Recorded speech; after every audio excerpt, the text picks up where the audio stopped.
Now is it true? I see reports saying that it's official. You're joining Conor McGregor in his Las Vegas camp.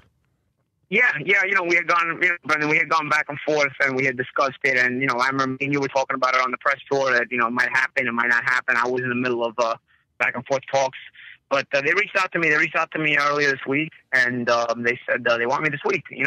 And I told them, I said, at this point, I have to be back in New York to work Bruno Garcia next week. So is it even worth it for you to bring me out this week, only for me to have to go back to New York next week and then come back to Vegas again? That's a lot of going back and forth and flying. Would you rather just wait for me to work the Bruno Garcia fight and come out to you in Las Vegas first week in August? So they, Jerry Burns is the guy I've been dealing with. He's my friend Dean Burns' brother. And Jerry told me, okay, listen, Paul, let me call you back and let me see what everybody wants to do. And then he called me back and he said, no, we're going to bring you in this week and then you can leave and then come back again. So I was like, all right, if that's what you guys want to do, we'll get it done. So they've booked me. I'm actually flying out to Las Vegas tomorrow. Oh, good for you, man. And do you have any idea what exactly you're going to be doing? Do they say they want you for rounds right away? Do they want you for your knowledge? Yeah, I mean, they want me to fly in tomorrow and start sparring Thursday. So I anticipate, because in my training camps we used to spar every 2 days. So I anticipate, if that's the case in Conor's training camp, I anticipate I spar Thursday and Saturday, and then Monday I have to fly out back to New York to work the Bruno Garcia fight week, and then I'll fly back to Vegas the following Monday again. So I anticipate 2 days of sparring this week if it's a schedule like I'm used to. But yeah. I've been told Thursday we're sparring. And what do you think you kind of bring to the table as far as helping Conor out? Because obviously you're sparring and you're a phenomenal boxer, multi-time world champion, so the skills are there. But how do you see you helping Conor in all this? Because it's not like he's a pure boxer where you can show him certain stuff, which a boxer who has a huge, extensive boxing background, has been doing all his life, can pick up and use in the fight. For Conor, this is kind of new territory for both you guys. Yeah, it is, absolutely. And for starters, I what I'm bringing to the table is just me boxing him. It'll let him know where he's at, where he stands. How he does with me. It'll let him know where his boxing, how far it's come along, and where he stands. Number one, because I'm sure he's going to be looking to go at it, and I'll be looking to go at it. So once we get that first one or two sparrings out of the way, I think we can talk a little bit of tactics. We'll see what's working. We'll see what's not working.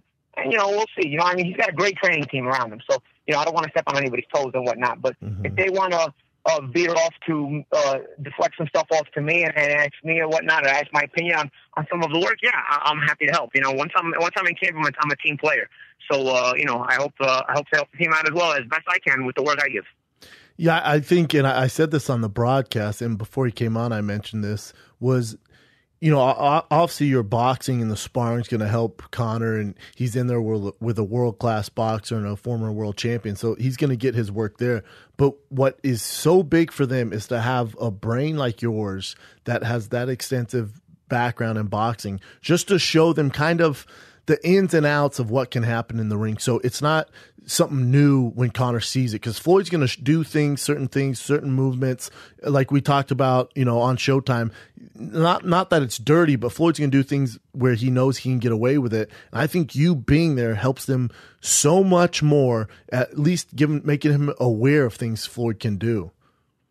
Yeah, I absolutely. Nobody fights 100% clean inside a ring. I'm sure inside an octagon as well, but boxers are more familiar with how to get away with dirty tricks in the ring than is, say, a guy who hasn't boxed before, where maybe you want to be dirty, but, you don't know how to do it in a sneaky way where the ref won't understand it, won't see it, or won't notice it. Trust me, referees don't want to be involved. Referees don't want to even referee the fight half the time. They just want to hang out and watch the fight. So as long as it's not totally blatant, guys will get away with dirty stuff. So it's just a matter of what McGregor has to be careful to look out for, because everybody has their little inside tricks that Mayweather does as well. And, of course, what you can get away with as well, without, of course, getting yourself DQ'd, without making it obvious, because you're also trying to win the fight within the rules that you have set for yourself. You don't have to get into pure details here, probably, but I'm interested in this. Obviously, them bringing you in is a huge asset for Conor McGregor. And you're a busy man. I mean, you got Showtime, you got all your other stuff happening in New York. Obviously, you're a busy guy. financially, does it make sense for you to help Conor? Or is this more of an opportunity to get in there and see what Conor's about? Or is it more of a financial thing? Like I'm sure you've helped guys before, but are they taking care of you, Paulie? Do you need me to make some calls? Do I need to fly down and slap some faces? Listen, I'm not trying to get rich off the sparring. They're giving me a little something, but it wasn't so much about the money. And I told them, I said, I even told them, I said, I'm not a high maintenance guy. I'm more so doing this more for my networking opportunities, just to also be on the inside of this major event, major promotion, and just, maybe I'll have some memories for me to take with me for my life. Something about my career is I've had memories to take with me for the rest of my life, and I have no problem sharing those when they passed along and through the years, I can look back and talk about certain things.